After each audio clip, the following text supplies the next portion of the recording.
दोस्तों नमस्कार। आज सुबह सुबह एक बहुत दुखद खबर आई और वो दुखद खबर महाराष्ट्र से आई। दरअसल महाराष्ट्र में एनसीपी सुप्रीमो और लंबे समय से राज्य के डिप्टी सीएम रहे, वर्तमान में डिप्टी सीएम अजीत पवार जब मुंबई से अपने विधानसभा क्षेत्र बारामती के लिए निकले तो बारामती एयरपोर्ट पर ही उनका विमान क्रैश लैंडिंग का शिकार हो गया। विमान वीआरएस कंपनी का था और उसका इस्तेमाल वो अक्सर किया करते थे। अजीत पवार के साथ 5 अन्य लोगों की भी मृत्यु इस विमान हादसे में हुई। सवाल यह है कि क्या अजीत पवार की जगह फिर से भरी जा सकेगी? क्योंकि याद रखिए, अजीत पवार शरद पवार के भतीजे जरूर थे, लेकिन शरद पवार की छत्रछाया से आगे निकलकर उन्होंने अपनी राजनीतिक पहचान बनाई थी। शरद पवार ने उन्हें सियासत का ककहरा जरूर पढ़ाया। कोऑपरेटिव की राजनीति में उतरे, कोऑपरेटिव की राजनीति से फिर विधानसभा का सफर तय किया और लगभग 35 सालों से महाराष्ट्र के विधानमंडल के सदस्य थे। इस दरमियान अजीत पवार जल संसाधन, सिंचाई, कृषि और वित्त जैसे महत्वपूर्ण विभागों को भी संभालने का उन्हें मौका मिला। यूं कहें कि महाराष्ट्र में मुख्यमंत्री पद को छोड़कर वो तमाम बड़े पद अजीत पवार संभाल चुके थे और उनके मन में एक दर्द भी था कि उनके नाम के साथ जो तकरीबन 2 दशकों से उप मुख्यमंत्री का पद लगा हुआ था, वो उप आखिर हट क्यों नहीं रहा है। लेकिन अफसोस कि अब वो उप कभी उनके नाम के आगे से हट नहीं पाएगा। लेकिन दूसरा सत्य यह भी है कि कई सारे लोग महाराष्ट्र में मुख्यमंत्री बने और कई मुख्यमंत्रियों से भी अजीत पवार का राजनीतिक कद बहुत बड़ा था। उन्होंने अपने चाचा की पार्टी से, शरद पवार की पार्टी से बगावत की, पार्टी खड़ी की, पार्टी को मान्यता दिलवाई और विधानसभा में अपनी सदस्य संख्या को भी बरकरार रखा। अब अजीत पवार के जाने के बाद महाराष्ट्र की राजनीतिक परिस्थितियां कैसी है और महाराष्ट्र के लोग अजीत पवार को कैसे याद करते हैं, महाराष्ट्र की राजनीति पर इसका असर क्या पड़ेगा और एनसीपी की राजनीति पर क्या असर पड़ेगा, इन सब परिस्थितियों पर चर्चा के लिए हम अब सीधे चलते हैं महाराष्ट्र विधान परिषद के लगभग 18 वर्षों तक सदस्य रहे महाराष्ट्र के जाने माने नेता कपिल पाटिल जी के पास। कपिल जी, बहुत बहुत स्वागत है आपका हमारे इस यूट्यूब मंच पर। और चूंकि आज मैंने आपको आमंत्रित किया तो ये परिस्थितियां कोई राजनीतिक परिस्थिति नहीं है जिस पर हम चर्चा करें, ये एक दुखद परिस्थिति है। मेरी कई मुलाकातें अजीत दादा से रही है और अजीत दादा को यदि हम देखें तो वही एक जोश से भरा हुआ चेहरा अब भी आंखों के सामने घूम रहा है। और तो मुंबई के कब आता है बताता नहीं है, इस तरह से जो उनका अपनापन वाला भाव पत्रकारों के साथ था वो तो हम लोगों को याद आएगा ही आएगा। आप बताइए कि किस प्रकार से आप लोग अजीत पवार को देखते रहे हैं और अब क्या महाराष्ट्र में अजीत पवार की जगह को भरना इतना आसान होगा? अजीत पवार का जाना ये तो दुख दर्द देने वाली घटना है, मगर उससे भी लोग विश्वास नहीं कर रहे हैं इस तरह से उनका जाना कि कोई जाने की उम्र नहीं थी और एक्सीडेंट का कोई मतलब ही नहीं होता। जिस तरह से उनका हादसा हुआ है, वो गए हैं, पूरा महाराष्ट्र आक्रोशित है, रो रहा है। कितने भी विवाद खड़े हो, मगर महाराष्ट्र अजीत दादा से प्यार करता था। दादा बोलने में बेबाक थे, मगर उतने ही प्रेम भरे थे, प्रगतिशील थे, सेकुलर पसंद थे और महाराष्ट्र के हर कार्यकर्ता को जानते थे, महाराष्ट्र की परंपरा को जानते थे, महाराष्ट्र की विचारधारा को जानते थे और महाराष्ट्र की खेती बाड़ी, महाराष्ट्र की अर्थव्यवस्था, इस बारे में मुझे नहीं लगता कि अजीत दादा की इतनी पकड़, इतनी जानकारी कोई दूसरा नेता रखता हो। हम अक्सर चर्चा करते हैं उनके चाचा की, माननीय शरद पवार जी की, मगर आपने सही कहा कि पवार साहब ने जरूर राजनीति में लाया होगा, मगर आगे की पूरी राजनीति अजीत दादा ने खुद अपनी चलाई। और मेरे बहुत अच्छे संबंध थे। आज जाने का उनका दर्द, आज सुबह सुबह जो न्यूज़ पढ़ी और उठते ही बहुत, मैं बयान नहीं कर सकता मेरे शब्दों को। क्या हमने खोया है, महाराष्ट्र ने खोया है अजीत दादा के जाने से।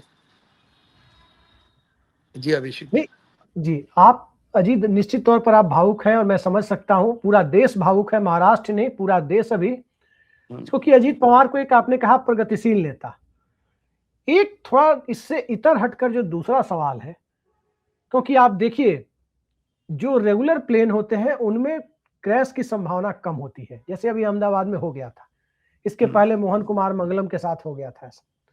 लेकिन अब आप देखें कि संजय गांधी से लेकर माधवराव सिंधिया से लेकर फिर उसके बाद आपको वाई एस राजशेखर रेड्डी से लेकर जी ये चार्टर्ड प्लेन, तुलजी खांडू अरुणाचल प्रदेश के मुख्यमंत्री रहे, ये चार्टर्ड प्लेन के साथ जो हो रहा है कपिल जी, क्या आपको नहीं लगता कि राजनेताओं को अब चार्टर्ड प्लेन में चढ़ने से परहेज करना चाहिए?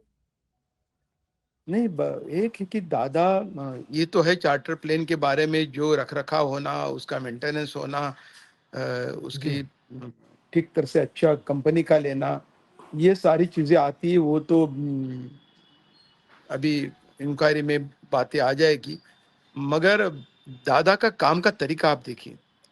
मुझे नहीं लगता दादा सुबह जितने उठते थे कोई नेता हमारे महाराष्ट्र में या कोई, और सब लोग बोलते हैं कि मतलब मुख्यमंत्री हमेशा कहते थे कि मैं 2 बजे तक काम करता हूँ, शिंदे साहब 4-5 बजे तक जागते रहते काम करते हैं, और 4 बजे उठ जाते हैं अजीत दादा, और 5 बजे वो काम पे लग जाते हैं। तो सुबह 5 बजे काम पे लग जाना मतलब इनॉग्रेशन के प्रोग्राम हो या डेवलपमेंट के काम देखने हो या कहीं जाना हो, विजिट हो, फील्ड विजिट है, तो दादा 6 बजे के पहले पहुंच जाते थे।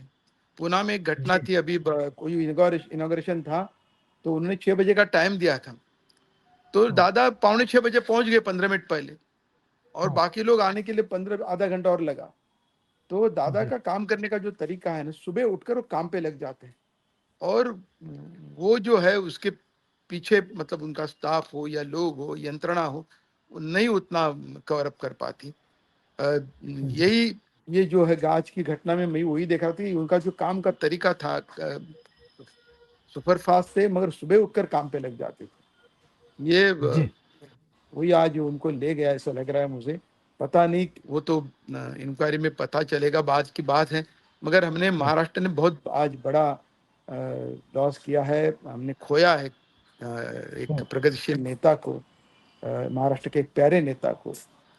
नहीं, आप जो बात कह रहे हैं कपिल जी, आप जो बात कह रहे हैं, ये दुखद खबर अगर राजनीतिक तौर पर देखें तो एक ऐसे वक्त में सामने आई है जिस वक्त हम लोग अक्सर चर्चा भी कर रहे थे, आप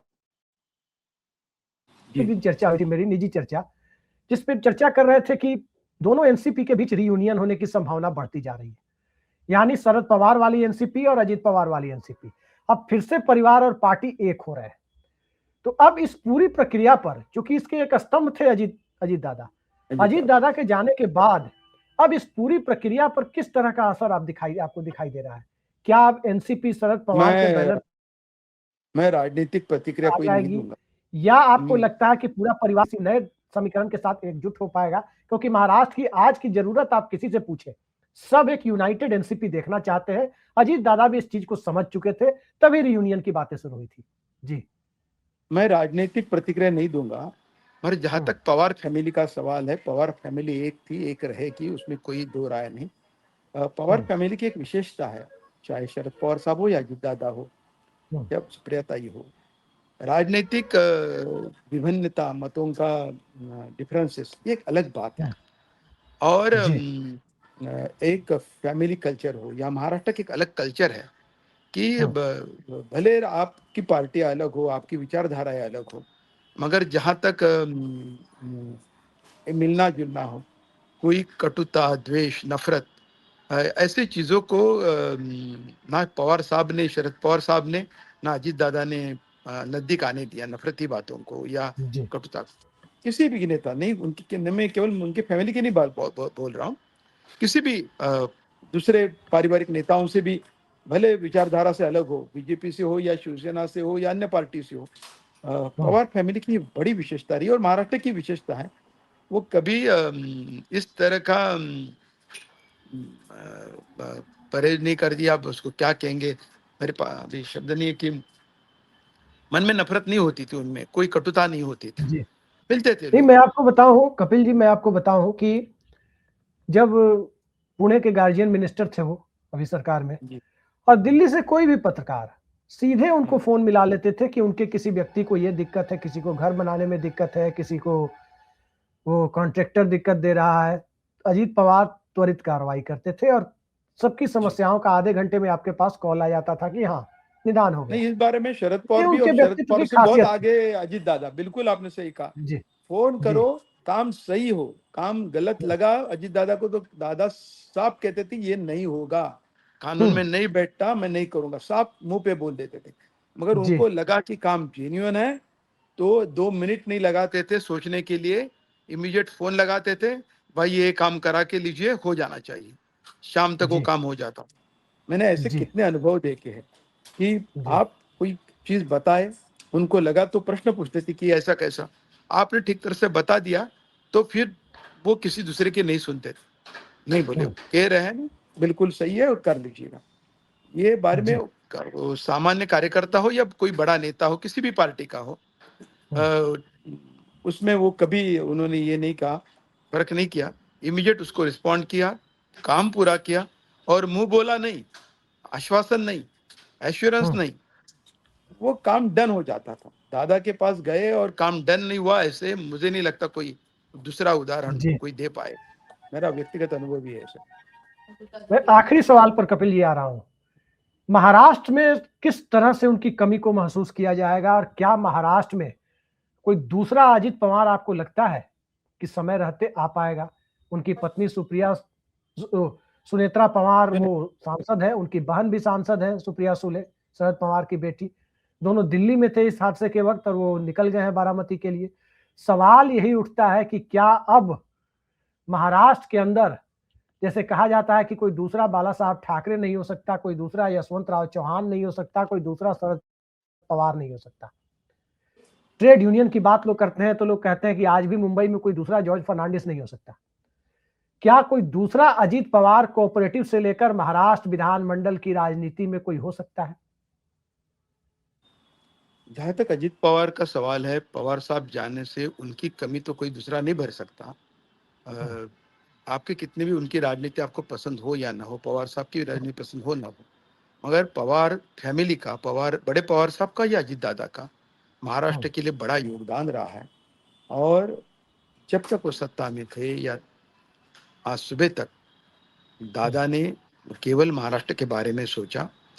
अजीत हम्म, दादा, मुझे नहीं लगता कोई महाराष्ट्र के हित में दूसरी कोई बात नहीं, केवल महाराष्ट्र का हित।